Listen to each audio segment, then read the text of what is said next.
Thank you very much. I have some good news and some bad news. Which would you like first? Okay, the good news is that this plenary is going to be quite different from what you might have anticipated. And we're trying to do something a little different from perhaps what the program suggests. So rather than the bulk of the time being given over to our panelists, we are going to actually give the bulk of the time to the audience to participate in this process. Loud applause.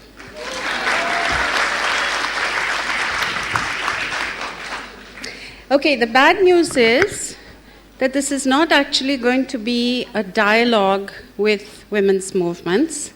It's going to be a session in which we are going to try and generate the agenda for such a dialogue in the longer term, so that we go out of this room with a set of questions and issues that we feel are really critical to advance such a dialogue and frame such a dialogue. And I think in the 1.5 hours that we have, rather than we as panelists having a dialogue with each other and simulating that dialogue, it would be better if we could open up space for you to contribute to framing the agenda and then taking forward this dialogue in your different locations and contexts with the women's movements that you engage with or don't engage with. Does that sound like a good idea? Okay. Thank you for your assumed consensus on the change of program. So I'll start by asking my panelists to introduce themselves very briefly, a couple of sentences each. Vince, can I ask you to start? Thank you. My name is Pins Governors. I'm a Namibian lawyer, but currently special advisor to the Minister of Health and Social Services.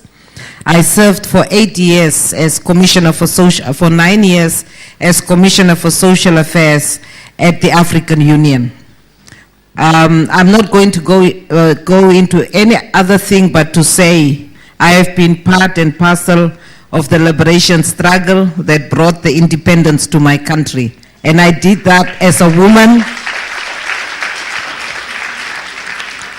I did that as a woman participating in the liberation struggle. And I guess that has always been my agenda and will continue to be my agenda. I'm really glad to be here and to be part of this dialogue. Thank you. Thank you. Umadi? That's okay. I'm Uma Chakravarti. I taught in a college for many, many years. I've been associated with the women's movement and the movement for democratic rights.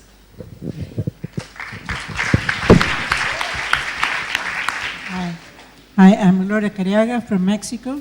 I'm a social psychologist. I'm a teacher at the National University of Mexico. And I'm an active feminist and LGBTI rights.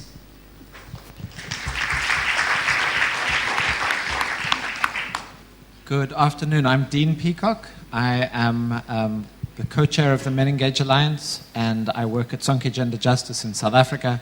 I have been doing work on militarization, masculinities, HIV and AIDS, and social justice for the last nearly 30 years. And I'm absolutely delighted to be here. It's wonderful to see so many friends and colleagues and comrades, and fantastic to be here with my incredible team of colleagues and comrades from South Africa.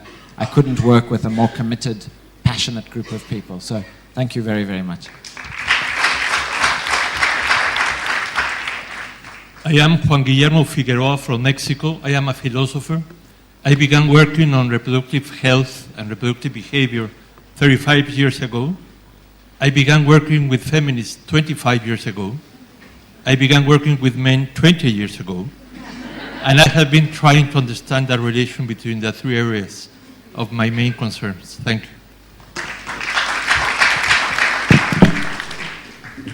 So putting the donkey last, I'm Srilata Batliwala. I'm a lifelong feminist, spent my first 20 years as a grassroots activist and the last 20 years trying to make sense of that activism and link it to theory and build some new thinking around these issues. So let's begin. What I'm going to do is ask my co-panelists to address the question in exactly 5 minutes. And when your 5 minutes are up, I'm going to clap. The question is, what would you put on the agenda for a dialogue with women's movements if you come from other social movements? And for Umadi and myself, the question will be, what would women's movements put on the agenda for a dialogue with other social and political movements? Now, these are the same questions that I'm asking you to consider, depending on which sort of movement location you choose. So we'll begin with the panel and then open it up to you.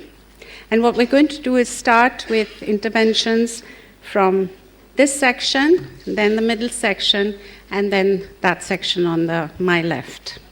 So let's begin with Juan. Juan, what would you like to see on the agenda for a dialogue with women's movements? What do you think are the burning issues?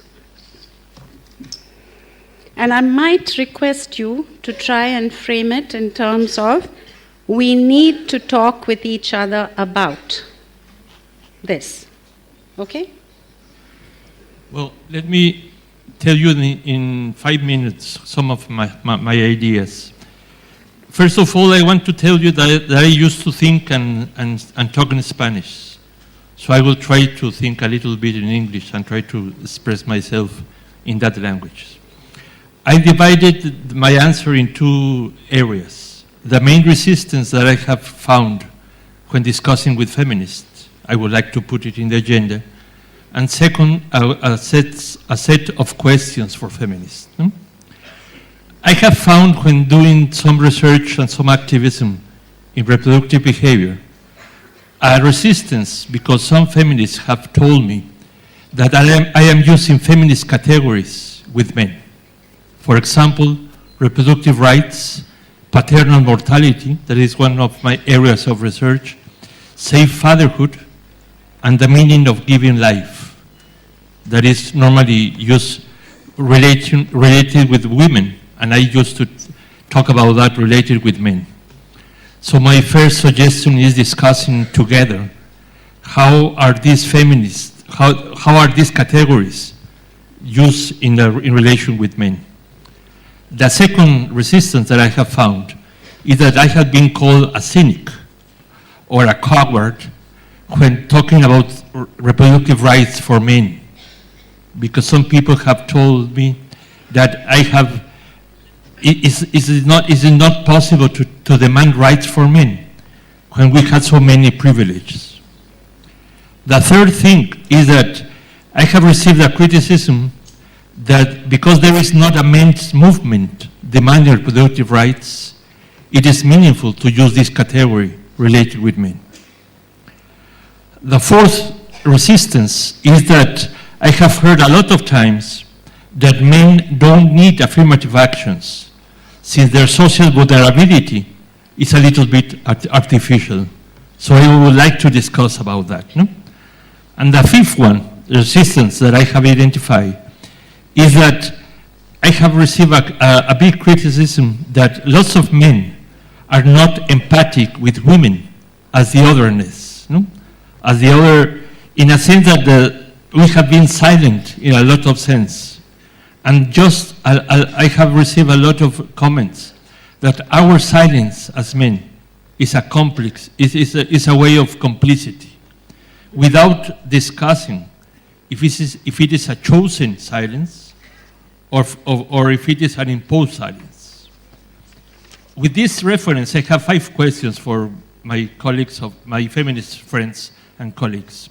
The first one is, have you learned something or anything at all when talking to men? Second one, which are the limits that you yourself identify of feminists when trying to analyze and work with men? Is it enough feminists for working with men? The third one, do you think that you understand men's silences? Is there any possibility of misunderstanding men's silences? The fourth one, are you interested in understanding men's experiences? No?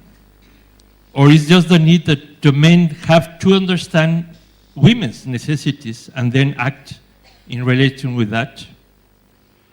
The next one, how do you name the violence experienced by men in different grounds? I have had a lot of discussions with feminists, and they told me that is not gender violence. The gender violence is the one that men exercise against women. Okay, if that is the definition, how can we understand and name the violence that men are using? And the last one, I read an article in an English book that is called To Be or Not to Be a Man.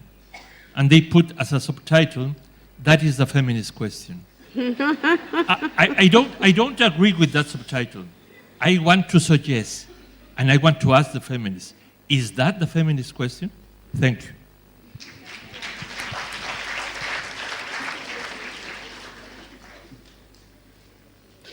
Dean, Start? Great. please.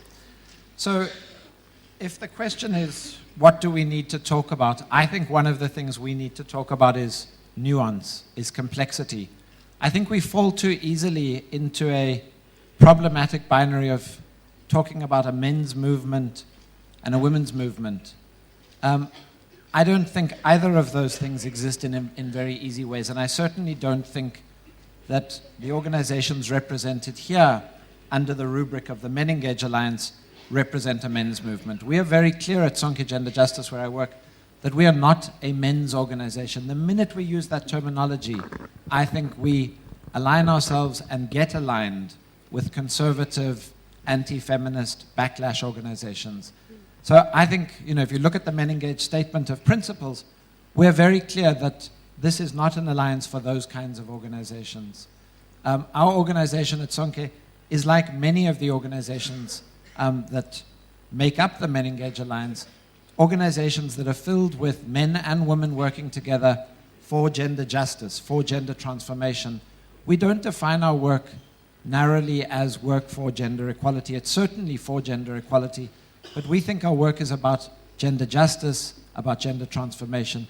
It's fundamentally about transforming the gender norms that restrict women and men in different ways, but harmful ways nonetheless. So I think there's a need for real complexity and a recognition that there isn't a neat divide down the middle of the work that happens with men and boys for gender equality and women's rights work. I think we need a new vocabulary. So the organization I work with, 120 staff working across 20 countries in Africa, we have men and women at every level of the organization. We have a standing commitment to our board of directors being made up of 50% women's rights organizations.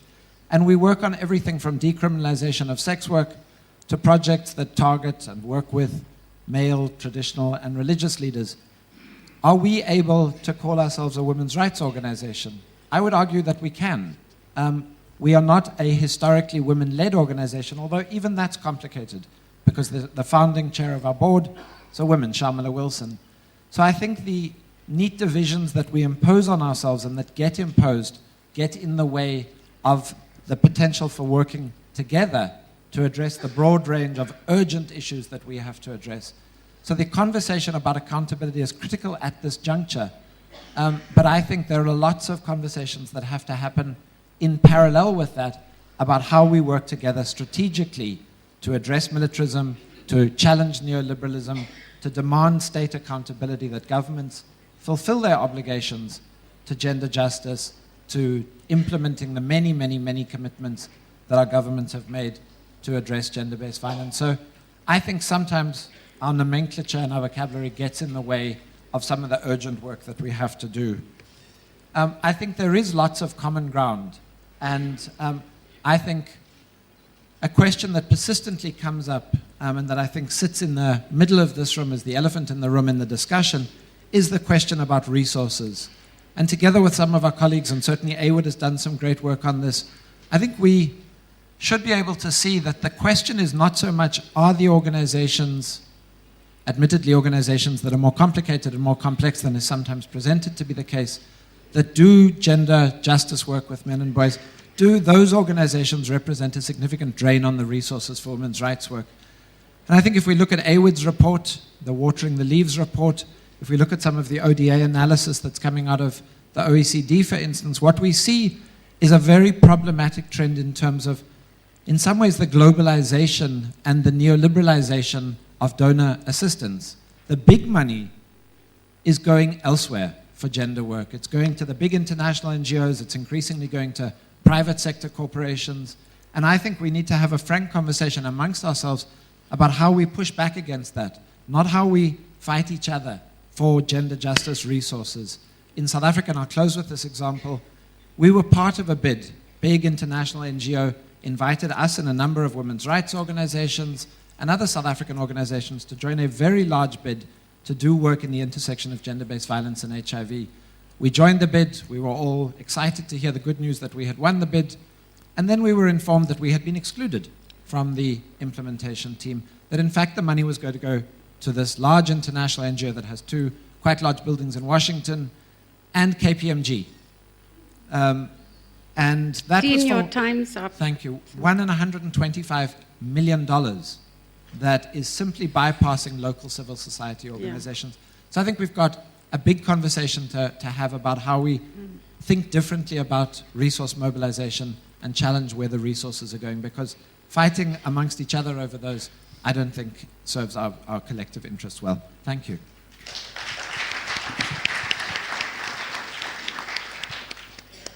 Well, what I would like to see in our work, I mean, in the feminist and in the masculinities work, is to really recover and include the gender perspective.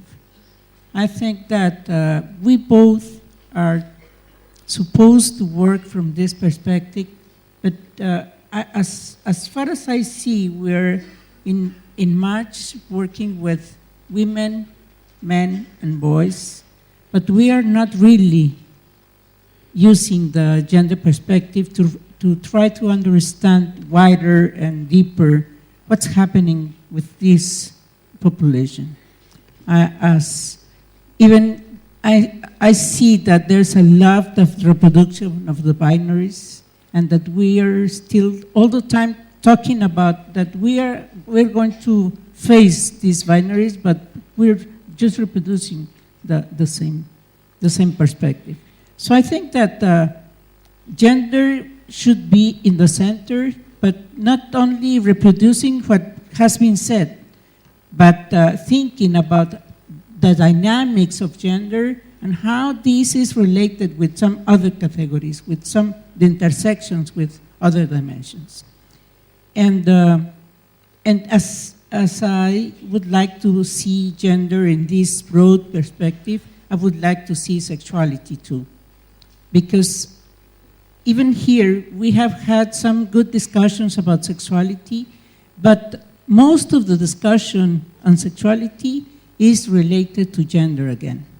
So this is a place in which we have been discussing about the fight against the binaries and not in the other spaces. Because I think that all the different discussions must be approaching this queerness, this diversity of genders, and we haven't done that. So, and it happens at the feminist movement too. So I think that this is the two broad dimensions, gender and sexuality, that we have to achieve and that we have to really reflect on for a better understanding about what's happening. And, but we cannot do this if we do not make a kind of balance among the social structure and the intimacy or the personal dimension. Because in some ways, the feminist has run looking for a better understanding of the social structure, And we have lost a lot of the personal environment and the privacy and intimacy. And I see that the masculinities work is much more working on the intimacy and the personal, but they are not taking in account the broad structure. So I think that we have to make a balance on this to really understand all the different sectors and situations that we all are working with. So I think that if we see the work that both movements of both areas are working with, I think that if we try to really build on together new approaches, new discussions, we will maybe contribute to really enrich from each other and to recover this line of transformation that we're looking for. Otherwise, we are in risk of reproducing the same that we are fighting against. Thank you very much. Thank you.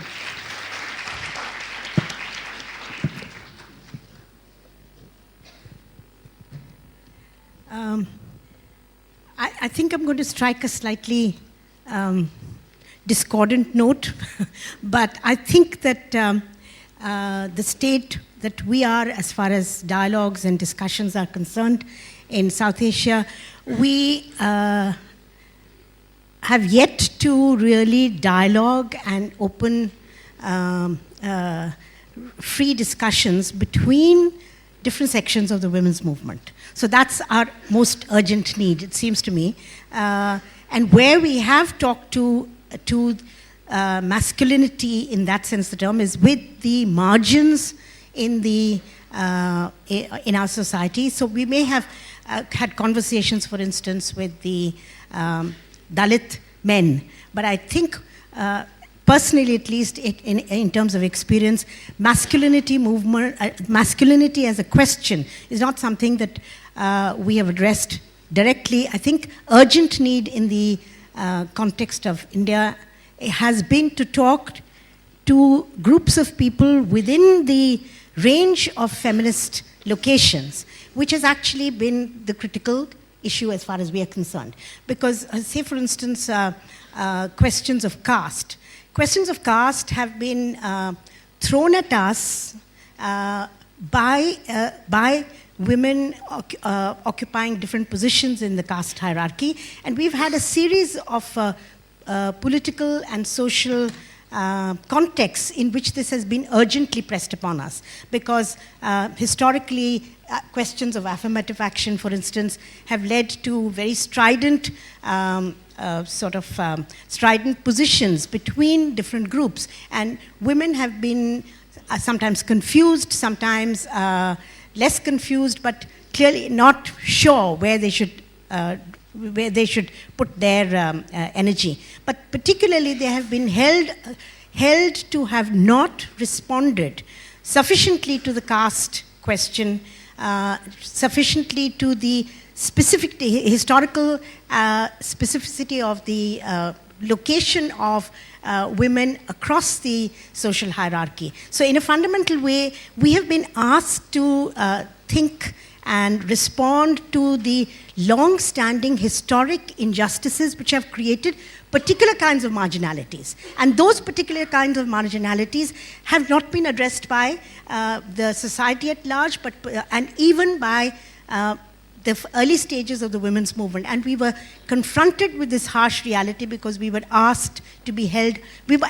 asked to be held accountable for the fact that we had not responded. So I think that's an important issue, and dialogues have been forced upon us. We have sometimes risen to the occasion with grace, sometimes with somewhat churlishness, but those have opened up to some extent now.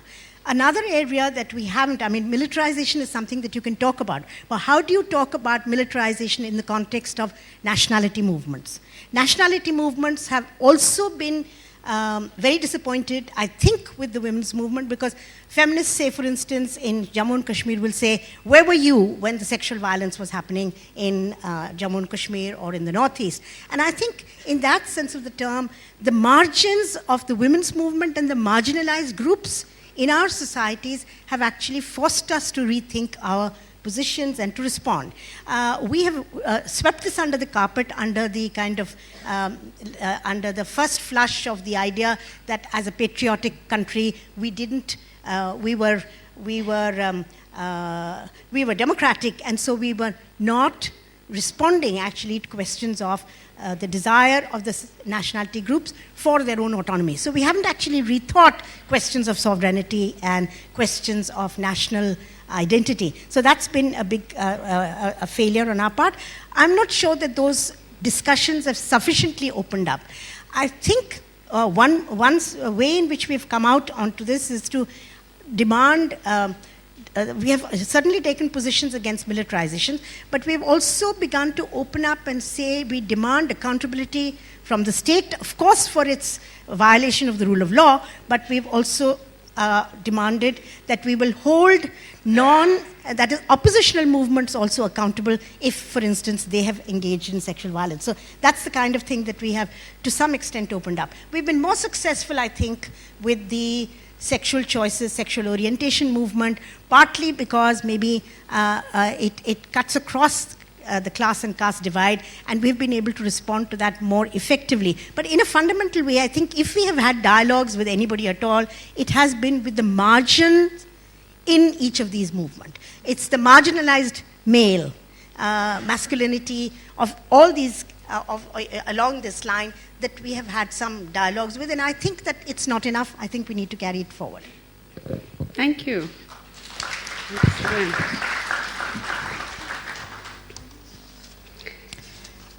Thank you very much. I am a feminist, but as I said, I'm also a person that belongs to the social movement. So basically, I'm asking